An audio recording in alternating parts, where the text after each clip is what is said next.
नमस्कार, विदर्भ की बात वीकेबी न्यूज में आपका स्वागत है। आज के खबरों के सफर पर चलने से पहले देखते हैं आज की हेडलाइंस।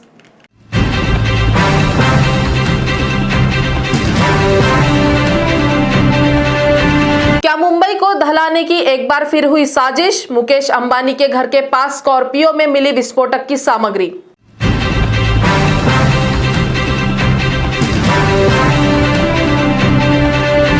पालक मंत्री नितिन राउत ने किया 2 दिन बंद रखने का आह्वान। मनपा आयुक्त ने भी कहा शनिवार रविवार को घर पर ही रहे।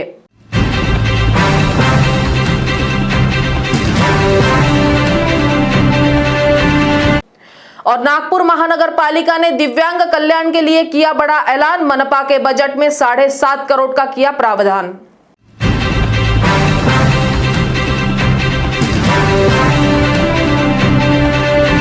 और अब खबरें विस्तार से। मुंबई में उद्योगपति मुकेश अंबानी के बंगले के पास मिली विस्फोटक से भरी कार ने सुरक्षा एजेंसियों के होश उड़ा दिए हैं। क्या मुंबई को दोबारा धमाकों से दहलाने की थी साजिश, या उद्योगपति मुकेश अंबानी के खिलाफ रचा गया था कोई षड्यंत्र? इसका पता लगाने पुलिस सक्रिय हो गई है। मुंबई में उद्योगपति अंबानी के निवास एंटेलिया के पास एक लावारिस कार में विस्फोटक सामग्री मिलने से खलबली मची हुई है। सूचना मिलते ही बम निरोधक स्क्वाड घटनास्थल पर पहुंचा और कार को कब्जे में ले लिया है। सूचना मिलते ही सीपी और जॉइंट सीपी भी मौके पर पहुंच चुके थे। इस कार में विस्फोटक सामग्री मिलने से यह संदेह व्यक्त किया जा रहा है कि क्या मुंबई में फिर से धमाके करने की साजिश तो नहीं थी। मुंबई में मुकेश अंबानी के घर के कुछ दूरी पे एक स्कॉर्पियो वैन मिली है। उस स्कॉर्पियो वैन में कुछ जिलेटिन पाया गया है। इसकी पूरी जांच मुंबई क्राइम ब्रांच कर रहा है। जो भी असलियत है जल्द से जल्द सामने आएंगी। शहर में कोरोना का संक्रमण तेजी से फैल रहा है और मरीजों की संख्या लगातार बढ़ रही है। इसलिए शनिवार व रविवार को आवश्यक सेवा छोड़कर सभी व्यवसाय बंद रखने की अपील पालक मंत्री नितिन राउत ने नागरिकों से की है। पालक मंत्री नितिन राउत ने कोरोना संक्रमण के मद्देनजर राज्य शासन के निर्देशों का पालन करते हुए नागरिकों से शनिवार और रविवार को मार्केट बंद पर अमल करते हुए घर में ही रहने का आह्वान किया है। इन 2 दिनों तक जीवनावश्यक वस्तुओं की बिक्री शुरू रहने की बात पालक मंत्री ने कही। संपूर्ण देशामध्ये आणि खास करून महाराष्ट्र, केरळ, पंजाब, गुजरात आणि मध्य प्रदेश या राज्यांमध्ये कोविड संक्रमणाच्या केसेस आता वाढलेल्या आहेत आणि अनेक ठिकाणी कोविडच्या या संक्रमणाचं नवीन रूप, नवीन स्ट्रेन, न्यू स्ट्रेन हे सुद्धा दिसते आहे। खरं पाहिलं तर नागपूर जिल्ह्यामध्ये आम्ही स्थिती नियंत्रित ठेवलेली आहे आणि कोणत्याही प्रकारची लापरवाही किंवा गैरजिम्मेदारी आम्ही या ठिकाणी करत नाही आहोत। आमचा प्रयत्न पूर्णपणे जबाबदारीने सुरू आहे आणि मी जबाबदार ही मोहीम या ठिकाणी सुरू केलेली आहे। जे यामधले विशेषज्ञ आहेत त्यांचं म्हणणं असं आहे की ही जी स्थिती निर्माण झाली या स्थितीमध्ये कोविड प्रोटोकॉलचं पालन करणं अत्यंत महत्त्वाचं आहे आणि काही लक्षण या ठिकाणी जर दिसलं तर दिसल्याबरोबर आयसोलेट होऊन जायचं आणि कोविड टेस्ट त्यांनी जरूर करावी असं या ठिकाणी आवाहन आपल्या माध्यमातून मी या ठिकाणी करतो आहे।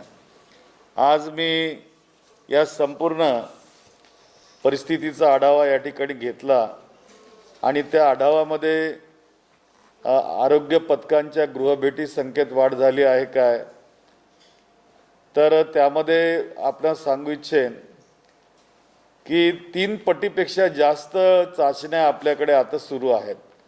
10,000च्या जवळपास आपण त्याच्यापेक्षा जास्तच या ठिकाणी टेस्टिंग्स केलेले आहेत।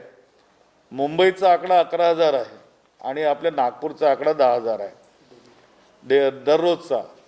आणि या ठिकाणी होम क्वारंटाईन जे होत आहेत त्या व्यक्तींना स्टॅम्प सुद्धा लावणं आमचं सुरू आहे। जी मेयो मेडिकलमध्ये जे लोक येतात त्यांची डाटा एंट्री सुद्धा आम्ही या ठिकाणी व्यवस्थित सुरू आहे। सुपर स्प्रेडर्सच्या चाचण्या सुरू केल्या असून त्यामध्ये हॉकर्सला सुद्धा आम्ही त्यांच्या सुद्धा चाचण्या या ठिकाणी करतो आहोत आणि शनिवारी रविवारी आपण मार्केट संपूर्णपणे बंद ठेवलेले आहेत आणि त्या संबंधीच्या सूचना सुद्धा आम्ही दिलेल्या आहेत। शाळा महाविद्यालय कोचिंग क्लासेस यांच्या माध्यमातून विद्यार्थ्यांना शनिवार रविवार घराबाहेर पडू नका असा मेसेज पाठवण्यात आलेला आहे। नागपुर के शासकीय सुपर स्पेशलिस्ट अस्पताल में कार्यरत एक डॉक्टर के तबादले का विरोध करने पहली बार मरीज प्रदर्शन करते हुए नजर आए। जिलाधिकारी को ज्ञापन सौंपते हुए उन्होंने डॉक्टर मेराज शेख का तबादला रद्द करने की मांग की। नागपुर के सरकारी मेडिकल अस्पताल के सुपर स्पेशलिस्ट अस्पताल के किडनी प्रत्यारोपण विभाग में कार्यरत डॉक्टर मेराज शेख का ट्रांसफर कर दिया गया है, लेकिन उनका ट्रांसफर फिलहाल के लिए रद्द कर बचे हुए मरीजों का इलाज उनके द्वारा किया जाए, इस बात की मांग को लेकर शुक्रवार को बड़ी संख्या में मरीज जिलाधिकारी कार्यालय पहुंचे हुए थे। इस दौरान डॉक्टर मेराज शेख की बदली ना की जाए ऐसी मांग मरीजों ने की। मेरा नाम अरविंद सिर्राम पातोड़े। मेरे लड़के का ट्रांसप्लांट हुआ है, मैं किडनी डोनर हूँ। मैंने किडनी दिया मेरे लड़के को, बच्चे को।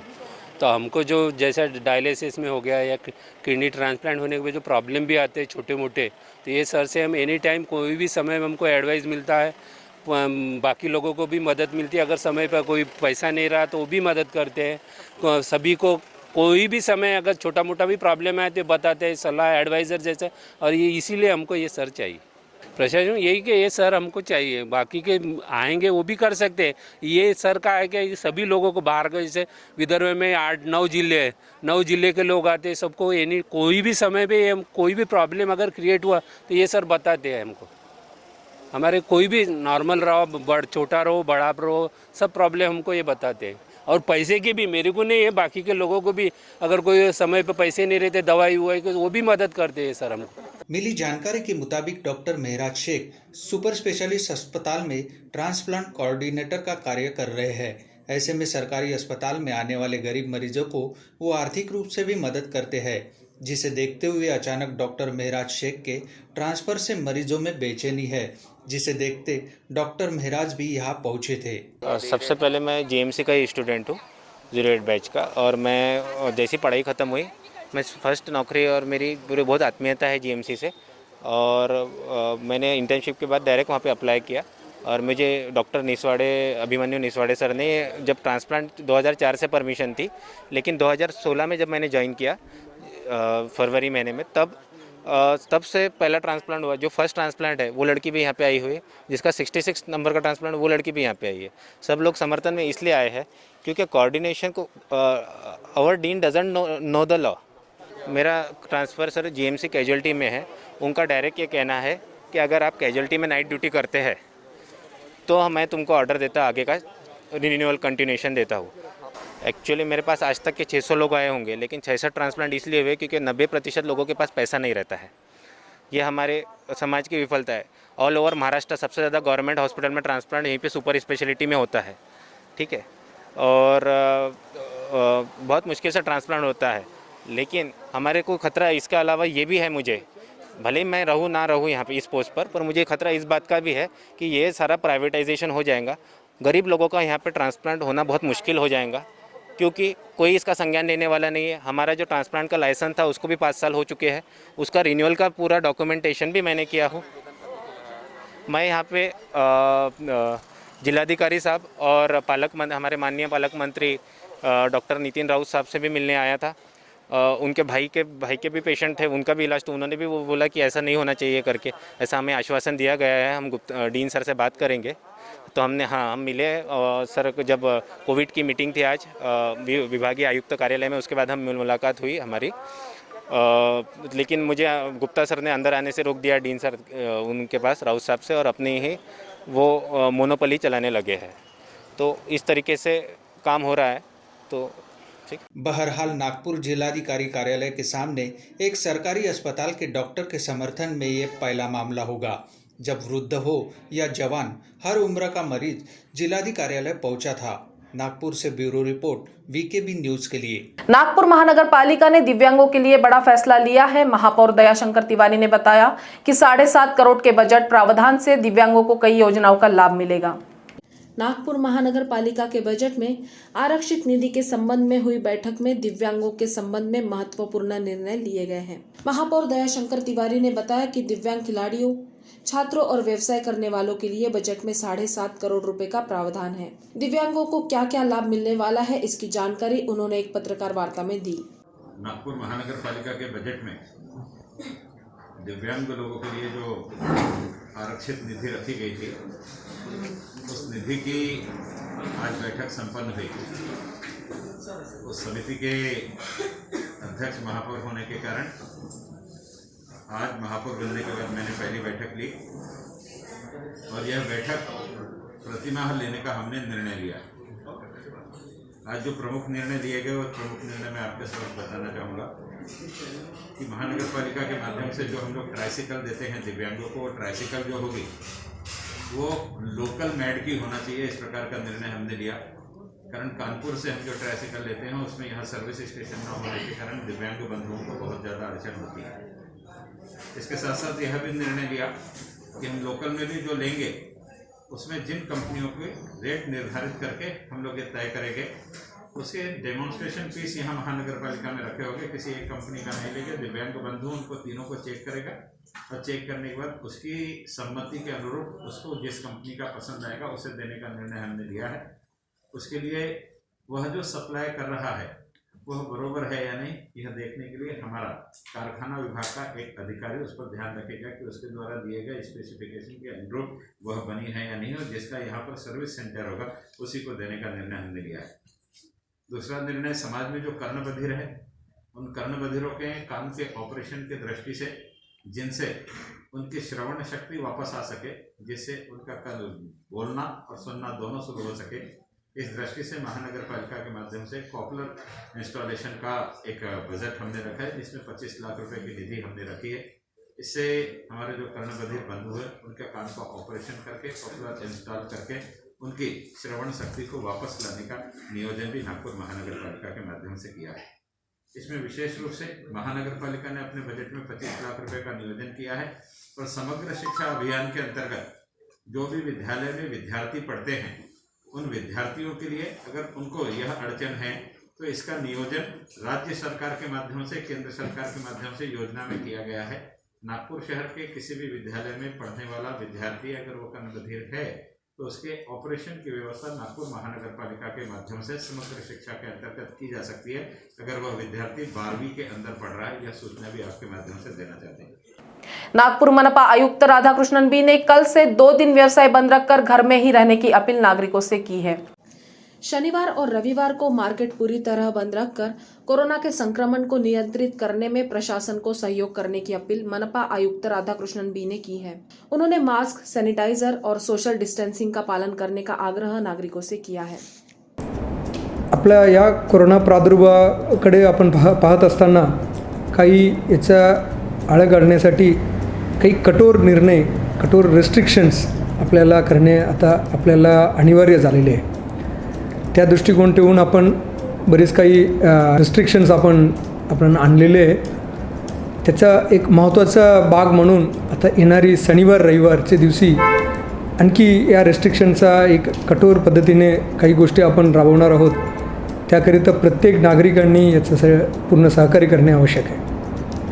आपण पाहतो समाजामध्ये जे कोरोनाचा प्रादुर्भाव वाढण्याचं एक प्रमुख कारण आहे लोकांचं जे क्राउडिंग, जे मुख्यतः जे लग्न समारंभ, मार्केट्स, बाजार, आठवडे बाजार अशा ठिकाणी ज्या पद्धतीने मागच्या काही महिन्यापासून आपण मिशन बिगिन सुरू झाल्यापासून जे क्राउड्स आपण पाहतो त्याचं एक महत्त्वाचं कारण आहे आपला कोरोनाचा प्रादुर्भाव वाढण्याचं।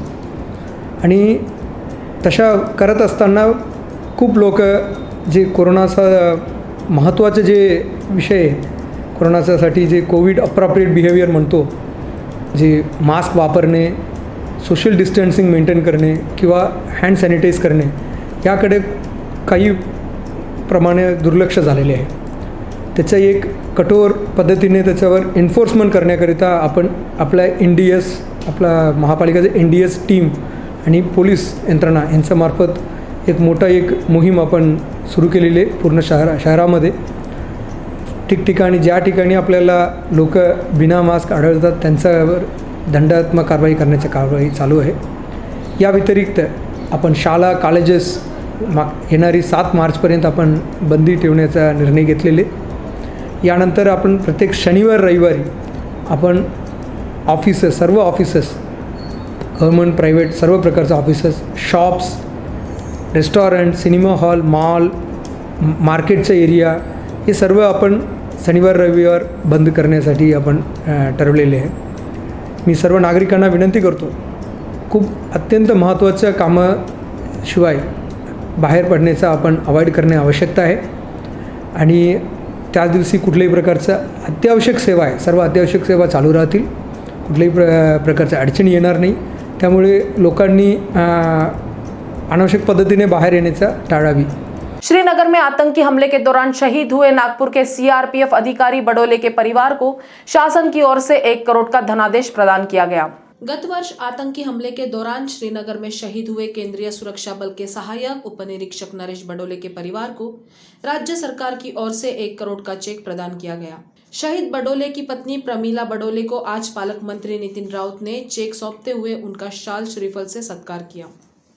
शहर पुलिस ने छापामार कार्रवाई करते हुए अंबाजरी थाना अंतर्गत एक हुक्का पार्लर में 15 युवकों को पकड़ा है. इनमें 3 नाबालिगों का भी समावेश है. शहर के अंबाजरी पुलिस थाना अंतर्गत संचालित एस कैफे नामक हुक्का पार्लर पर छापामार कार्रवाई करते हुए जोन 2 डीसीपी विनीता शाहू के पथक ने 10 से 15 लोगों को हिरासत में लिया है, जिनमें 3 नाबालिग लड़कों का भी समावेश है. पुलिस ने हुक्का पार्लर मालिक के खिलाफ प्रकरण दर्ज कर लिया है. अंबाजरी पुलिस स्टेशन की हद में एस कैफ़े नाम का एक हुक्का पार्लर चलाया जा रहा था. ऐसी हम लोगों को इन्फॉर्मेशन मिली, जिस पर जोन 2 का जो स्पेशल स्क्वाड है उसने वहां जाकर कार्रवाई की है. वहां पर करीब 10 से 15 हुक्का पॉट्स जो है वो, उसके साथ में जो फ्लेवर्स, कोल, ये सब साहित्य वहां पर मिला. और साथ ही वहां पर अलग अलग एज ग्रुप के जो यंगस्टर्स थे वो हुक्के का सेवन करते पाए गए. इसमें जो एस कैफ़े के मालिक हैं और उनका स्टाफ है उनको आरोपी बनाया गया है. ऐसे ही इसमें कोटपा के भी सेक्शंस लगे हैं, जुवेनाइल जस्टिस एक्ट के सेक्शंस लगे हैं. और साथ ही साथ इस पे कोविड के नॉर्म्स फ्लाउट करने की वजह से एपिडेमिक डिजीज़ एक्ट के अंतर्गत और आईपीसी की विविध धाराओं के अंतर्गत भी कार्रवाई की गई है. करीब 1 लाख के आसपास का साहित्य इसमें जब्त किया गया है. और जो 3 जुवेनाइल भी वहाँ पर 18 साल से कम की उम्र के जो बच्चे हैं वो भी ऐसे हुक्के का सेवन करते पाए गए. उनको उनके पेरेंट्स को बुलाकर उनके ताबे में दिया गया है. और बाकी के जो लोग उधर पर मिले हैं उनके ऊपर कानूनी कार्रवाई की गई. देखिए, कब से चला रहे हैं इसके बारे में तो जो अभी तक बताया जा रहा है कि अवैध रूप से चलाया जा रहा था, इसकी सहानिशा की जा रही है कि जो कैफ़े है वो भी अवैध रूप से चलाया जा रहा है. इसके बारे में और इन्फॉर्मेशन और इन्वेस्टिगेशन करना शुरू है. और इसमें जो मालिक है वो है निमिष सतीश बिस्सानी, जो है वो मालिक है. इनका ये हुक्का पार्लर है और इनके मेन जो है ये मेन अक्यूज है. उनको अटक की गई है या फिर कोई इंटीमेशन देके छोड़ दिया है मालिक को? देखिए, ये जो सेक्शंस हैं सारे बेलेबल सेक्शंस हैं, तो अकॉर्डिंगली जो है कार्रवाई की गई है. डांस के कार्यक्रम में परफॉर्म करने गई लापता नाबालिग को पांचपावली पुलिस ने उत्तर प्रदेश से खोज निकाला है. इस नाबालिग के अचानक लापता होने की यह चौथी घटना है. डांस के कार्यक्रमों में परफॉर्म करने वाली पांचपावली क्षेत्र की एक नाबालिग लड़की को नागपुर पुलिस ने चौथी बार खोज कर लाया है. यह नाबालिग लड़की वर्ष 2019, 2022 और इसी वर्ष 2021 में 2 बार लापता हो चुकी थी. इस नाबालिग की अपनी मां से नहीं बनती, इसी कारण वह बार बार घर से भाग जाती है. ऐसा खुलासा जांच के दौरान सामने आया है. पुलिस ने इस बार उसे सुधार गृह में काउंसलिंग के लिए भेजा है.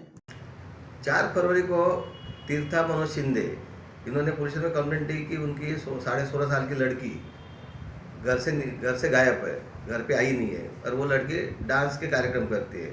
ऐसा करने पर हमने 363 का गुना दाखिल किया. जब उसके मोबाइल का CDR निकाला तो हमको पता चला कि वो लड़की मिर्ज़ापुर उत्तर प्रदेश में. हमने PSI शिंदे, WPC चित्रा, हवलदार छगन गुरु प्रसाद को रवाना किया. वहाँ पे मोबाइल कॉन्फिडेंस से वो लड़की सोमवार को मिली. हमारे स्टाफ ने, PSI स्टाफ ने उसको नागपुर लेके आया. आने के बाद हमने उसको COC के सामने हाजिर किया, उसका स्टेटमेंट लिया. उसने बताया कि मैं डांस के प्रोग्राम करती हूँ, डांस के लिए माँ को बगैर बताए चली गई. उसके बाद में हमने उसका मेडिकल किया. मेडिकल करने के बाद में उसको शासकीय महिला सुधार को काटोल में रखा है. ये लड़की की हिस्ट्री ऐसी है कि इसके पहले भी ये 3-4 बार घर से निकल गई है, उसका माँ के साथ पट्टा नहीं है। 2019 में वो पहली बार गई थी, तब भी पाचपौली पुलिस ने उसको ढूंढ के लाके माँ के हवाले किया था। बाद में 2020 में ये और एक बार अपने दोस्तों के साथ में चंद्रपुर गई थी, वहाँ से भी हमने जाके उसको लाया है और माँ के ताबे में दिया है। अभी जनवरी में ये लड़की भंडारा में डांस का प्रोग्राम करने गई थी, तो वहाँ से गायब हो गई। तो हमने भंडारा पुलिस की मदद से वहाँ पे भंडारा में गुना दाखिल किया। भंडारा पुलिस ने उसको इंदौर से पकड़ के लाया। बाद में पता चला कि वो लड़की भंडारा से नागपुर आई थी और यशोधरा नगर में कोई महिला के घर में रुकी थी, वहाँ से वो महिला के साथ में इंदौर गई थी। अभी उसका तपास भी यशोधरा पुलिस में चल रहा है। ये लड़की का मास्क के साथ न पटने की वजह से बार बार घर से भाग जाती है, इसलिए इस बार हमने हमारी महिला दक्षता कमेटी के सामने भी हाजिर किया है, COC के सामने भी हाजिर किया है और उसको सुधार गृह में रखा है। और ये माँ के साथ न पटने से वजह हमेशा घर से निकल जाने वाली लड़की है। इनको पिताजी नहीं है।